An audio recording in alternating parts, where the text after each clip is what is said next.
Sino po sa inyo ang pakiramdam nyo, pagod na pagod kayo sa linggong ito? Taas ka ng kamay. Pagod na pagod. Look at that. It is no wonder na kitang-kita sa ating mga mukha na tayo po ay pagod. Pero kahit po tayo ay pagod, basta tayo ay nagpapatuloy, okay lang tayo. Amen po ba?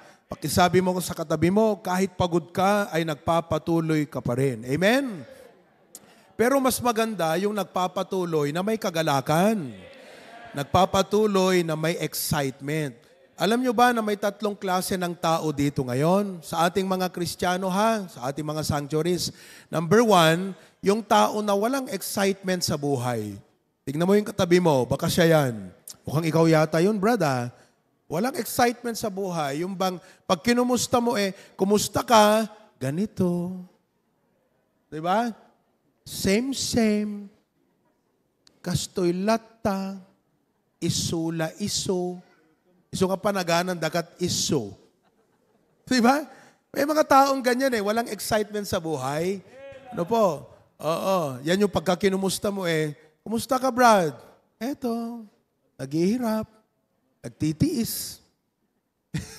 Amen? Kumustahin mo ngayong katabi mo, everybody. Sa ating mga sanctuary, kumustahin mo. Kumusta ka, kapatid? Kumusta ka? Eto, pagod. You are allowing your present to be defined by your past. Pagod ako, daming problema, daming utang, di ko alam paano ako makabayad. Ganyan, di ba? Yan yung una, walang excitement. Yung iba naman, they are excited, but on the wrong things.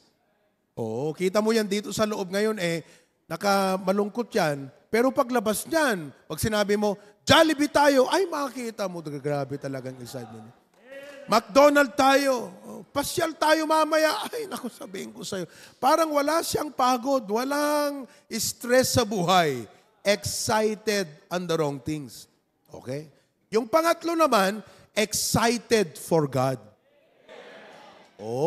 Yung pagkakinumusta mo yan, sabi mo, kumusta Brad? Excited ako, Brad. May youth fellowship pala tayo sa ganito. Sa Biyernes, may young people fellowship. Excited ako sa i-share ni Pastor. Nasaan po kayo sa tatlo? Hello? Asan kayo sa tatlo? Wala nang pang-apat na category dyan.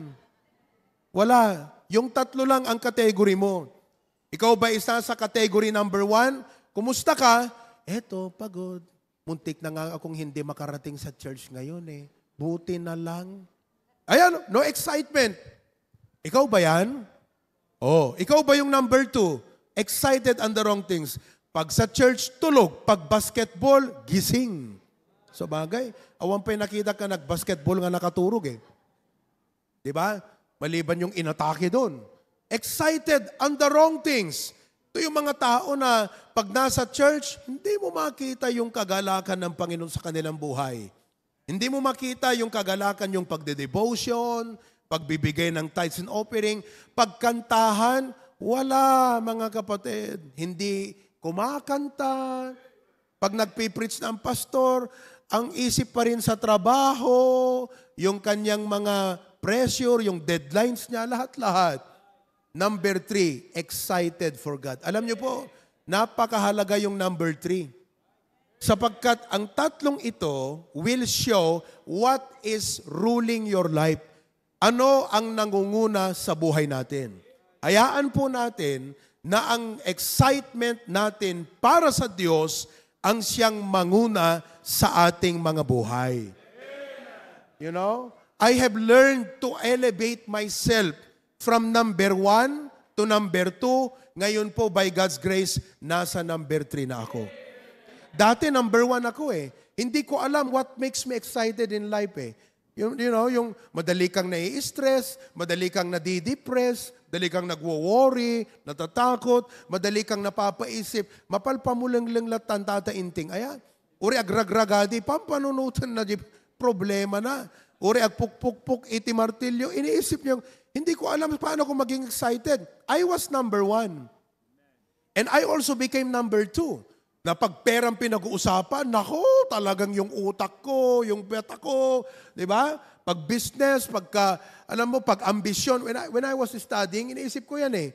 May pangarap ako noon eh. Nung ako nag-aaral, pambihira. But I learned number 3. That should be the life of each and every one of us. Don't blame anyone if you are number 1. Don't blame anyone if you are number 2. Because ikaw ang may responsibilidad sa buhay na meron ka. God is good, but you have the power to make a choice. You can rejoice to endure, or you can endure to endure, to endure, to endure. Mga kapatid, we can enjoy while we endure. Ayan. Kaya ang tanong ko sa inyo, nasa ang level na po kayo? Nasa level number 1 pa ba kayo? No excitement about life? Puro problema. Ikaw ba yung number 2, excited on the wrong things? Hindi ka makaantay na makalabas ng church? O ikaw yung number 3, excited para sa Diyos? Excited sa mga devotions mo? Excited sa mga mag-ingat po kayo ha? Hindi ibig sabihin na pag kayo tumataas ng edad, dumadami ang responsibilidad, ay mas gumaganda ang buhay niyo. More does not always mean quality. More does not always mean quality. More money does not always mean quality. More job does not always mean quality. More businesses does not always mean quality. Quality of life does not come from things. Quality of life comes from your relationship with God. Jesus said, I have come that they might have more money. I have come that they might have more jobs, more businesses, more houses, more cars, more pleasures. No, Jesus said, I have come that they might have life. More does not always mean quality. Hindi ibig sabihin na pag mas marami kang pera, maganda ang buhay. Hindi ibig sabihin na pag mas maraming laman ang rep mo, mas marami kang kinikita, mas marami kang kickback, mas marami kang sweldo, mas marami kang pinagkakakitaan, may quality of life. It always comes from your relationship with God. That's why I am helping you elevate your level from number 1 to number 2 to number 3. O, ilagay mo nga ulit. Ilagay mo nga ulit. O, time comes, maraming nagbabago sa buhay natin. Nung araw, wala kayong sasakyan patungong church. Ngayon, yung mga kalsada natin dyan, sasakyan na ng mga membro ng HBBC. Di ba? Dati wala tayong parking na malaki. Ngayon, may parking tayo dito. May parking pa dyan. Noon, 20 years ago, ang init-init, walang aircon. Ngayon, di aircon na. Dati, dito sa main sanctuary, mga kapatid, kayong mga nakakita, dito yung upuan natin, agal alus-us kag pababa. Yung mga upuan na yan, nasa lawag na ngayon. Pakita mo ngayon mga nasa lawag. Agal alus-us kag pababa eh. Oh, pag umupo kang ganyan, agal alus-us ka, kalamatin na di ba? Ayan o. Ayan. Pero enjoy naman kayo dyan, lawag. Okay pa rin kayo. Oh, very good. Ikanta ito't stopper na di dayan takwa. Inta nagbaitan talupo yung tapnuhan kay Marigreg. Ganon din dyan sa pasukin, ganyan. Marami na po ang nagbago. Pero alam nyo, isa ang dapat wag mong hayaang magbago sa buhay mo. Yung puso mo para sa Diyos. Kasi kung tumataas ka sa level ng antas ng buhay, pero nagbabago ang puso mo sa Diyos, palayo ka sa Panginoon, hindi po dumadagdag ng quality sa buhay mo yung meron ka. Hindi po kailanman. More does not always mean quality. Quality of life depends on your relationship with God. Amen po ba? Kaya mga kapatid, dapat dun tayo mag-focus lagi. Dun dapat nakasentro ang ating mga puso at isip lagi. Magpasalamat po kayo. May ganitong church tayo na nire-reset, sinesenter uli. Kumbaga sa makina, kinakalibrate. Di ba? No kuma kutsilyo, maas-asa ka. Padasa man nga paghiwatan na model nga kutsilyo. Amen. Marami sa atin na model na ang buhay eh. Akala natin, more things will make us sharp in life. No, no, no. More of this world will make you dull as a Christian. It is the church, it is the Bible, it is the preaching that will continue to sharpen your life as a child of God. Amen ba mga kapatid? Kaya pag ganyang awitan na, make the most of it. Agkang kanta ka, di ka pa agkanta ka. Tell yourself, sing, so you can be excited for God. Pag-giving, hindi yung magbibigay ka, tinatamad kang magbigay, malungkot kang nagbigay para bang nawalan ka. Hindi ka nawawalan pang nagbibigay ka sa Panginoon, ha? Hindi po yan loss, hindi po yan expenses. Yan po ay heavenly investment. Amen po ba? Oo. That's why, again, ilagay mo yung tatlo. Nasaan na po kayo na level dyan? Kayo ba yung nasa level number 1? No excitement. Level number 2, excited on the wrong things. That's why your Christian life is very dull. Or ikaw na yung number 3, excited for God. As your pastor, inuulit ko po, gusto ko kayong tulungan na mag-elevate, mag-upgrade from level 1 to level 2 and to level 3. I look forward na pag Sunday, pag sumungsungad pa lang kayo dyan sa pintuan, ang sasaya na natin. Yung bang nandyan ka pa lang sa sasakyan mo, kumakanta na kayong pamilya. Hindi yung nasa loob kayo ng sasakyan, nag-aaway kayong mag-asawa. Pero mo yan, papunta kayo ng church, mga misis, huwag niyong aawayin ang husband niyo pag araw ng linggo, ha? Palagay ko, inaway niyo ang mga husband niyo. Kita niyo, rup-rupa, di kita lalakay yun eh. Tignan yung mukha ng mga husband niyo, mukhang inaway niyo sila. Mga misis, huwag niyong aawayin. Awayin nyo na ng Lunes hanggang Sabado. Huwag nyo lang awayin ng Linggo ng umaga. Okay ba yon? Sabihin nyo sa sarili nyo, ladies, fasting muna ako sa quarrel ngayon, ha? Husband, magpasalamat ka, Linggo ngayon. Yan, kita nyo man lang kakapsat. Papapihira. Amen ba? Dapat dandan. Number 3 tayo, mga kapatid. Okay?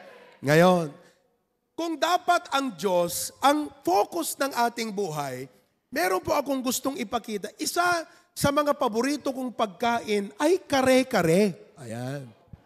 May kare-kare po ako dito. Alright? Ilalagay natin ang kare-kare na to dito sa plato. Sarap. Amen ba? Ngayon, para masarap, kita nyo naman yan. I-focus mo man, dito barok, dito agtagtagargar nga tabana. Ayan o. Wow, look at that. Woo! Wow. Sino po sa inyong may gusto ng kare-kare? Okay. Hindi daw masarap ang kare-kare pag walang bagoong. Ayan. Ang aking pag-uusapan ngayon, ang ating topic ngayon ay ang kare-kare na may bagoong. Yan po ang ating topic, ha? Ito ang aking ipapakita sa inyo. Ang kare-kare at ang alamat ng kare-kare at bagoong. Napansin ko po na maraming mga Ilocano, pag kumain ng kare-kare, hindi po yung kare-kare ang tinitira. Ito po ang pinapapak. Naunawaan nyo? Hindi ka nag-order ng kare-kare para kumain lang ng bagoong. Nag-order ka ng kare-kare para kumain ka ng kare-kare, ang bagoong pangdagdag lang ng lasa doon sa kare-kare. Naunawaan po ninyo? We realize that in life, many people, this is the major. This is just a minor. And because of lack of proper education and understanding, nagme-major tayo sa minor at ginagawa nating minor ang major. Mas nagfo-focus po tayo dito sa bagoong kaysa doon sa kare-kare. Ang nais ko pong iparating sa inyo na katotohanan at ang mensahe ngayon ay ito. Ang kare-kare ay ang Diyos. Ang bagoong ay ang mga pagpapala sa buhay. I have observed the reason why many Christians do not grow do not elevate is because they concentrate on the blessings of life and they only neglect the main of life, which is God. Tama ako, hindi? Kaya ngayon, pag-uusapan natin ang lahat ng mga aspect of life na kung saan, i-correct natin yan. Kapatid, kung ikaw ay katulad kong Ilocano, at katulad ko na ipinanganak noong 1985, 1980, 1970, kasi tayo, Tata Enteng, hindi kasi tayo kare-kare people Longganisa people tayo. Tayo yung mga kapirit de longganisa, sangarakam nga inapoy nga dabugoong kan mantika na. Tama ba ako? Kaya yung isang longganisa, nakakaubos ka ng isang kaldero ng kanin. Pero ngayon, dapat ma-realize mo na pag kare-kare ang inihain sa'yo, huwag mong pabayaan yan at nag-focus ka lang sa bagoong. In life, do not just focus your all attention, mind, emotion, and affection on the blessings or the problems of life. That is just a bagoong. Ang dapat focus mo ay ang Diyos. Naunawan po ninyo? Kaya ang aking tanong sa iyo ngayong umaga, saan ka sa dalawang kategorya? Ikaw ba yung panay ang kain mo sa bagoong, nagrireklamo ka kinaabgad na, at nagreklamo ka na hindi ka masaya. Bakit? Dahil hindi mo natikman yung primary. You majored on the minor and you make the major a minor aspect of your life. Ginawa mo na ang Diyos, na ang church, ang pagbabasa ng Bible, ang paglilingkod sa ministry ay kung may time ako kasi ito ang mahalaga sa akin. Numayat tariknak kasi deto'y ti pakaragsakat. Piman. TJ kanubugoong ti pakaragsakan na. Nakadubugoong di balayaw. Hello? Di ko ma-jay kare-kare kakabsat na. Poo! Tusyak ti mangan deto'y kakabsat. Awan ti si data pusa. Pag akong kumain nito, tuwang-tuwa ang aso. Buto lang as in buto. Sup-supak amin deta kakabsat. Di baleng hanak mangan tabugoong ang basta deto'y latang kakabsat. Alam mo, ito yung Kristiyano na pambira, di baling may na-miss ako sa mga worldly things, basta na-enjoy ko ang Panginoon.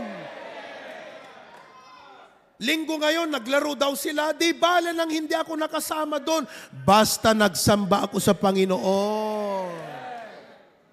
Di baling hindi ko nabili yung gusto kong sapatos, nakapagbigay naman ako ng tithes. Mga kapatid, nasaan po kayo sa kategory na yan? Very clear. Kahit katapusin ko na rito, okay na magpa-invitation na ako Pero subukan po nating magbigay ng ilang mga aspect para mas mabigyan po kayo ng mga instructions. Okay? Let's talk about blessings. Ano yung mga blessings? Kaya, tingnan nyo po blessings. When it comes to blessings, mga kapatid, you need to acknowledge that everything we have is a blessing from God. Ang pinakamahalaga po sa statement na yan, hindi yung blessing, kundi God. And as stewards, ano po tayo?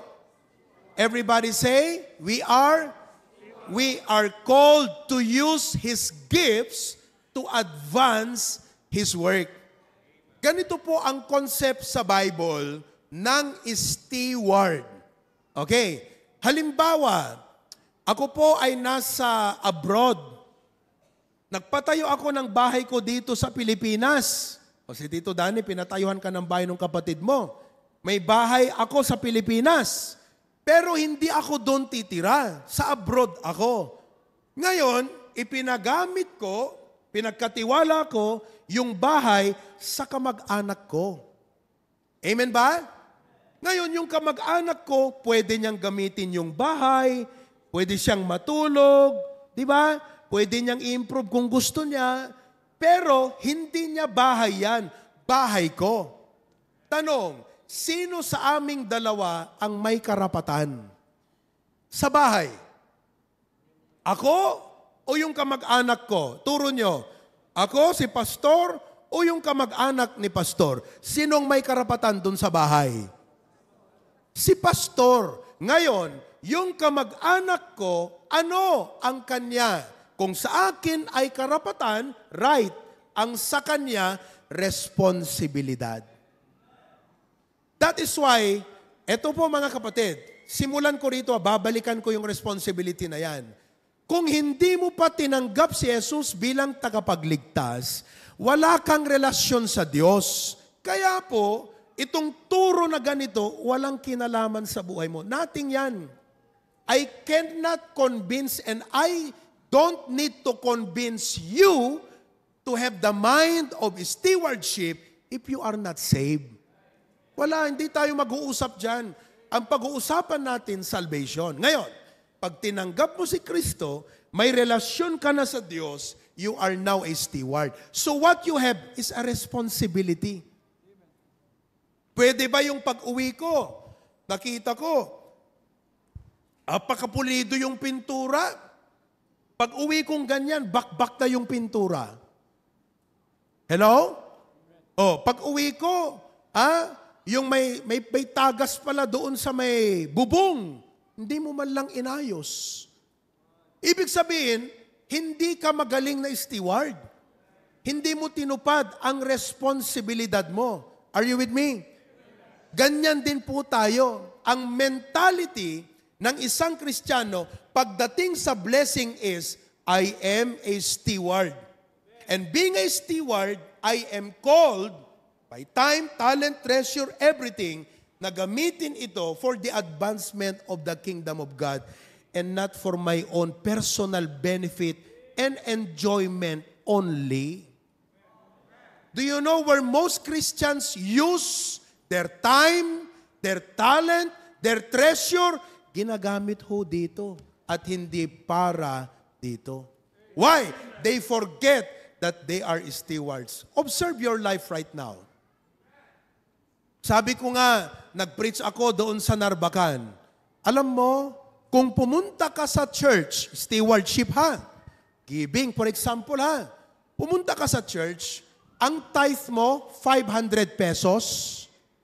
Tapos nung kumain kayo sa labas mamaya, lunch, ang ginastos mo, 2,000 pesos. Alam mong ginawa mo? Binigay mo yung tithe mo sa restaurant, sa Diyos mo binigay yung tip. Tama ba yun? Mali. Alam mo kung bakit? Hindi ka nakasistema ng maayos. Mali po ang sistema ng utak mo, ng puso mo, ng buhay mo. Kaya hindi po siya kusang lumalabas sa manner, sa behavior at action mo na pinaprioritize mo ang Diyos kasi po, ibang sistema ang nasa iyo. Parang computer lang, parang cellphone.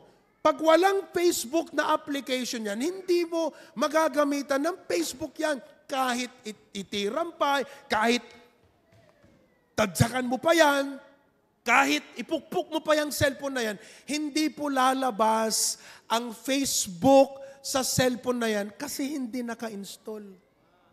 Kaya nakita ko na maraming mga Baptist pastor na pag nag-preach, dynamic, bombastic, pero walang nailalabas ng mga miyembro. Alam niyo kung bakit? Kasi kayong mga miyembro mismo, hindi niyo ini-install ang sistema sa utak niyo. Kinig kayo ng kinig, pero hindi nyo naman ini-install para maging sistema. Ngayon, pag naunawaan mo itong aking preaching, uuwi ka sabi, pambihira. Dapat pala mula ngayon, hindi ko uutangin ang tithes ko sa Panginoon, hindi ko igagasta sa restaurant, hindi ko ibibili ng sapatos. Ang tithes ay sa Panginoon at dapat kong ibigay sa Kanya. Pag sinistema mo yan sa'yo, automatic, basta may blessing ka, yung tithe. Yung tithe. May natanggap ka, yung tithe ka agad. Nakasistema po yan. Oh, ang tanong ko po sa inyo, nakasistema na ba sa inyo yan? Psalms 116 verse 12, anong sabi? What shall I render unto the Lord for all His benefits toward me? Yan po kaagad. Ano ang aking iaalay sa Panginoon sa lahat ng mga ipinagkalob niya? Isipin mo, ang daming ipinagkalob ng Panginoon sa'yo. Amen? And God gave you that blessing not for the bagoong only, but for Him. Acts 20 verse 35, I have showed you all things, how that so laboring ye ought to support the weak, and to remember the words of the Lord Jesus, how it is said, it is more blessed to give, than to receive. Alam nyo, sa mga pinipreachan ko po, ito ang concept na itinuturo ko mula sa scripture na yan. Sabi ko, wala namang masama na ikaw ay natutuwang tumanggap. Sino po sa inyo ang may tinatanggap? Taas ka ng kamay. Oh, kayong mga estudyante, wala kayong tinatanggap? Tumatanggap kayo ng ano? Oo. Ang style nga ng mga bata, kalabit, pahingi. Mami, pera. Correct? Oh, sino sa inyo ang may tinatanggap? Taas ang kamay. Okay. Wala namang masama na ikaw tumatanggap. Pero ang punto ng Biblia, you need to elevate. Yung maganda yung word na elevate eh. Di ba? You need to go from first floor to second floor. Huwag ka lang sa first floor ng buhay. Pumunta ka na rin sa second floor ng buhay. Kung ang first floor ng buhay, we are all receivers and we enjoy receiving. Dapat ngayon po, ang enjoyment mo sa giving. Because it is more blessed to give than to receive. Blessed yung nag-receive, pero mas blessed yung nag-give. First floor yan. Mananatili ka bang first floor buong buhay mo? Puro ka lang tanggap? Dapat pumunta ka na sa second floor ng buhay mo. Yun dapat. Yun yung ultimate of stewardship. Not in receiving, but in giving. Kaya nga sabi ng Proverbs 3:9 and 10, honor the Lord with thy substance, with the first fruits of all thine increase. Oh, pagdating dyan sa blessing, honor the Lord. Hamoy imutan ti Apo ulitek manen. Di ka mabain ti Apo, 500 la tainted mo. Feeling mo, ang laki na yon. Samantalang tunumapang ka, ag karinderi, ag restaurant, damdama, 2,000 tagastuam, para namang tinatrato mong mas mababa ang Diyos kaysa sayo. You can afford to give yourself 2,000. You cannot give that to the Lord. Pwede bang baliktarin mo yung 2,000 sa Panginoon, yung 500, pangkain mo na lang yan? At sasabihin mo, di baling hindi masarap masyado at garbo ang pagkain ko. Nakabigay naman ako sa Panginoon. So the problem with many Christians is, when they receive the blessing, they forget God and only focus on themselves. We are majoring on the minor and making God minors in our life. Meron po akong gustong ipakita sa inyo na mindset ng mga successful. Kasi nag-research ako eh. Tinignan ko kako, gusto kong makita nga kung ano ang nasa mindset ng mga successful na mga Christian businessmen na ito. Nakita ko po si David Green. Si David Green ay founder ng Hobby Lobby. Ang Hobby Lobby Arts is the only biggest arts and crafts store with about 1,001 stores in 48 states of the U.S. except Hawaii and another state. Grabe! With $7.9 billion revenue last year of 2023, ang may-ari po ay si David Green. Alam po ninyo ang sinabi niya? David Green is actually a preacher's kid. anak po siya ng preacher. Nakakatuwa, ano? Na merong tao na makakapagsabi ng ganito. Ang sabi niya, we are not owners of anything. We are just stewards. Kung hindi mo kasi tinitignan ng sarili mo na steward, akala mo ikaw ang may karapatan. Kaya ito yung isip ng ibang Kristiyano, ha? Avoid nyo to, ha? Ganito ang isip nila, buhay ko to, akin to, pinaghirapan ko, bunga tiling-et, pawis, dugo, panalangin ko to. Ba't ko naman ibibigay? Akin to eh. Yun po yung hindi nakakaintindi ng steward. At ang taong ito, kita nyo po, 7.9 billion ang income ng kanyang kumpanya. Anong sabi niya? Steward lang ako. Talagang para sa Panginoon lahat ito. Si Trueth Cathy, siya po ang founder ng Chick-fil-A founder, the largest food chain in chicken sandwiches. Di ba sa Jollibee, mayroon silang chicken sandwich? Chicken burger? Sa kanya po ang pinakamalaking food chain ng sandwiches. Trueth Cathy believed that giving to the church was an essential part of a faithful business life. Hindi pwedeng hindi niya ginagawa yon. Kasama yan sa business life niya.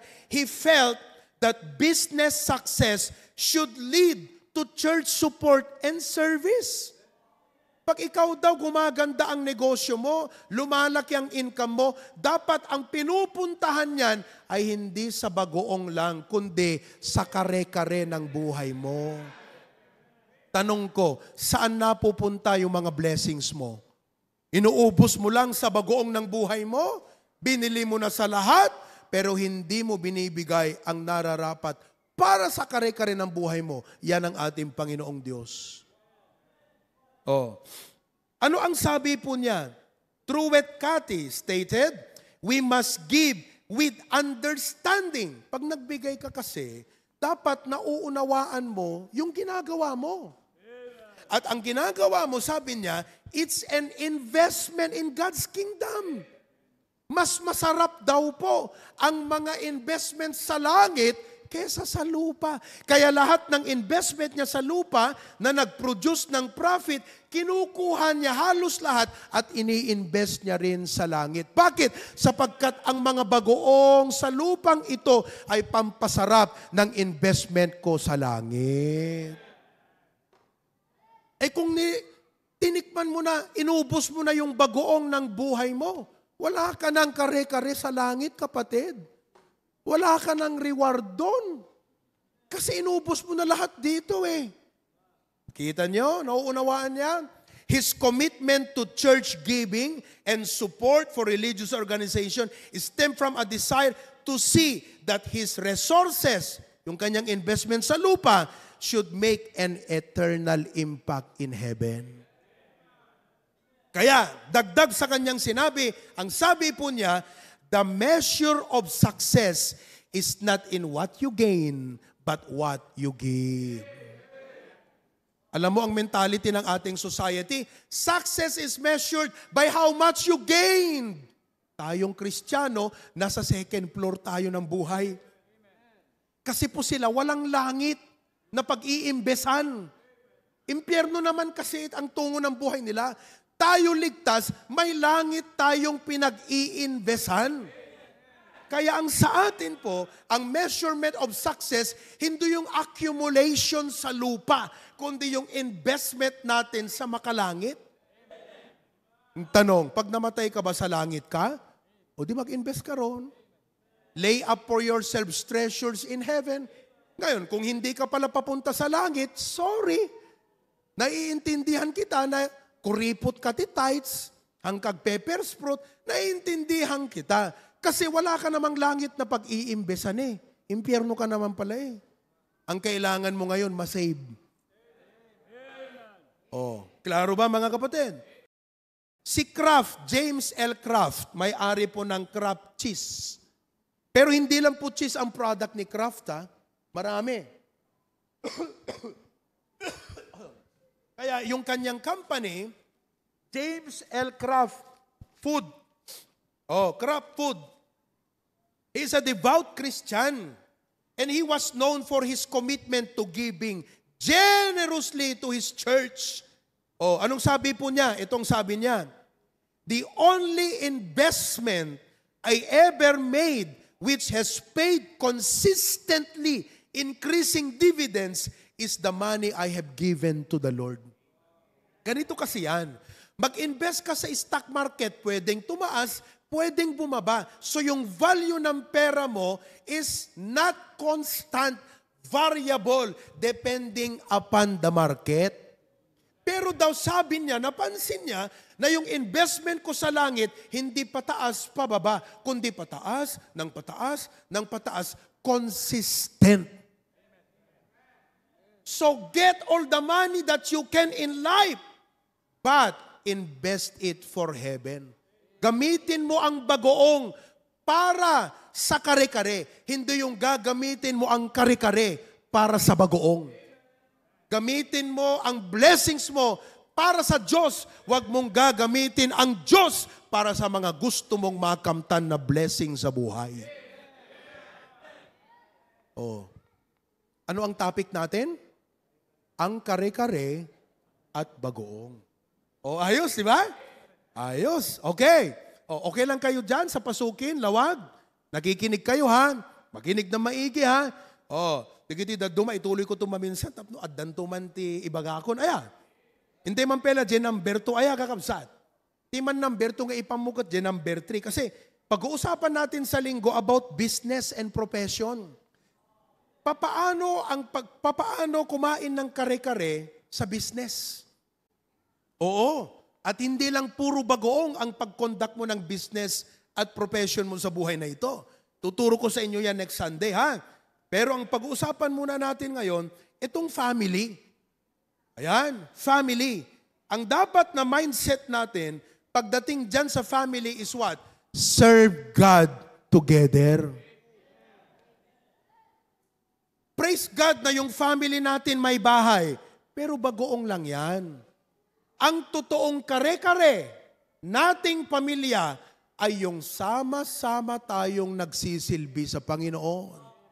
Sama-samang sumasamba sa Panginoon. Uray adda kanya-kanya't lugan kasi darating ang time kanya-kanyang lugan ka ito na eh. Oh, ni tatang adda bisikleta na tatainting. Ni bakit adamot iti electric bike na. Digiti anak kanya-kanyang bisikleta. Nag-upgrade, kanya-kanyang motor. Nag-upgrade pa, kanya-kanyang four-wheel. Pero dapat isa ang pinupuntahan paglinggo. Hindi yung kung kailan nagkaroon ng sasakyan yung anak, kung saan-saan na napunta ng linggo. Hello? Kahit pa magandang bahay natin, kahit marami tayong blessing, bagoong lang po ang tinitikman natin. Ang kare-kare sa buhay sa ating mga pamilya ay yung pagsisilbi sa Diyos. Tignan po nyo ang sinabi ni Joshua sa 24:15. If it seem evil unto you to serve the Lord, choose you this day whom you will serve, whether the gods which your fathers serve. Eto sabi niya, but as for me and my house, we will eat kare-kare. Tandaan niyo po, nung sinabi ni Joshua, nasa promised land na po sila noon, may bagoong na po sila sa buhay. Meron na po silang harvest na hindi silang nagtanim. Umiinom na sila ng gatas ng mga baka na hindi sila ang nagpalaki. It's a land that is flowing with milk and honey. When they entered the land, they were given bagoong. But Joshua made a decision to eat kare-kare. And use the bagoong for the kare-kare. Kaya sinabi niya, Mrs., mga anak, lahat tayo, blines tayo ng Lord. Ngayon, magsilbi tayo sa Kanya. Sino kaya ang tatay na uuwi at sasabihin niya, kailangan gawin ko to sa aking pamilya. Kausapin ko ang aking asawa, maliwanag. Nandito ba yung mga asawa nyo? Mahirap nyong i-explain yan. Pag walang dito, wala dito yan. Pero pag nandito ang mga asawa nyo, ang sasabihin mo na lang sa kanya, bakit? Nakitam, di ko na ni pastor. Wanlakay, o anangarot ita, agsidatay ti kare-kare. Mga kapatid, enjoy tayo sa mga blessings. Kakanta pa tayo, thank you, Lord. Di ba? For your blessing. Ayan na nga, ti pa nagserbiyaw. Ayan na.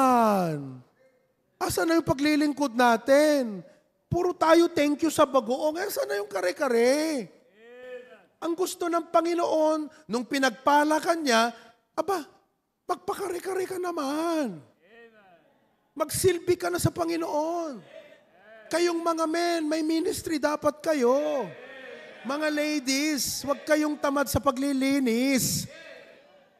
Amen ba? May mga naglilinis pa ba dito? O, sa mga sanctuaries natin at lahat. Nakita niyo? Ganon din yan sa trabaho. Ganon din yan sa problema. Don't just focus on the bagoong of life. In fact, the bagoong was intended to make kare-kare more tasty at more delicious. Kaya yung mga blessings na yan was intended to be able na mas masaya ka pang mag-serve sa Panginoon. Ibang, magpupunta ka sa Pastor, i-pray over mo ngayong sasakyan ko. Next time, pag nagpa-pray over na kayong sasakyan sa akin, ang aking gagamiting pang bless sasakyan mo, bagoong. Kung ang gamit ng iba, holy water, ako naman, holy bagoong. Sabihin ko, Rohel, ingkaalante holy bagoong ko. Aprusak talugan mo ti aramang. Aprusak talugan mo bagoong. Amen. Oo, mabaho yan hanggat hindi ginagamit para sa Panginoon. Dapat ngayon, tuwang-tuwa kayo. Lord, salamat, salamat, makaka-attend na kami sa Batak. Bakit? May sasakyan na kami. Aba, yung iba nagkasasakyan, lalong tinamad. Nagkaroon lang ng bagoong, ayaw nang kumain ng kare-kare. Natikman lang yung bagoong, sinantabi yung kare-kare. Nagkasasakyan lang, nagkaroon ng magandang trabaho, nagkabahay, o nagkaroon ng maraming blessing. Mga kapatid, lumawak ang influence ng buhay mo, natikman mo ang bagoong, ayaw mo ng kare-kare. Hindi ka na makita sa church. Pupunta ka sa church, late pa. Ang attendance mo sa prayer meeting, once a month. May sasakyan ka naman Api nga maturog kay ti malim ti Domingo, di kay kumaumay, di kapilya, di batat. Agubraak kami tumbigat, ayan bagoong. Ikaw si Mr. Bagoong. Dapat tayo, Mr. Kare-Kare. Anong sabi ni David Green, founder ng Hobby Lobby? Anong sabi po niya? We are called to carry out our faith as a family in everything we do. Dapat tayong pamilya, pinanghahawakan natin ang ating pananampalataya. Ang ganda po ng sinabi ni Peter Daniels. He is an Australian businessman and author. Ang sabi po niya, the church is the only thing that will keep a family truly grounded. Mga kapatid, I close with this. 11:00 na. Pero huwag kayong uuwi Magsa-Sunday school pa tayo. Babawi ako sa inyo Wala ako nung linggo. Kayo dyan sa Lawag, huwag muna kayong uuwi Magpipreach pa si Brother Conrad. Si Conrad ang magbibigay ng devotion dyan sa Lawag ngayon. Claveria, wag muna kayong uwi. Pipreach pa si Pastor Dennis pasukin. Magpipreach pa si Pastor Ber. Kayo wag muna kayong uwi. Pipreach pa ako sa inyo. Eto mga kapatid ano na ba yung sasabihin ko kanina? Limutan ko tuloy. Basta manatili kayo dyan. Amen? Mga kapatid, let's prioritize the church. Nalimutan ko tuloy yung aking sasabihin sa inyo. The church is the only thing that will keep a family truly grounded. Daniels believed that a family's regular presence in church creates a sense of belonging and reinforces the moral foundation essential for success and integrity. Ito yan Okay. Nung pandemic, maraming nagbago sa church natin Dati wala naman tayong live stream. Meron ba? Wala YouTube.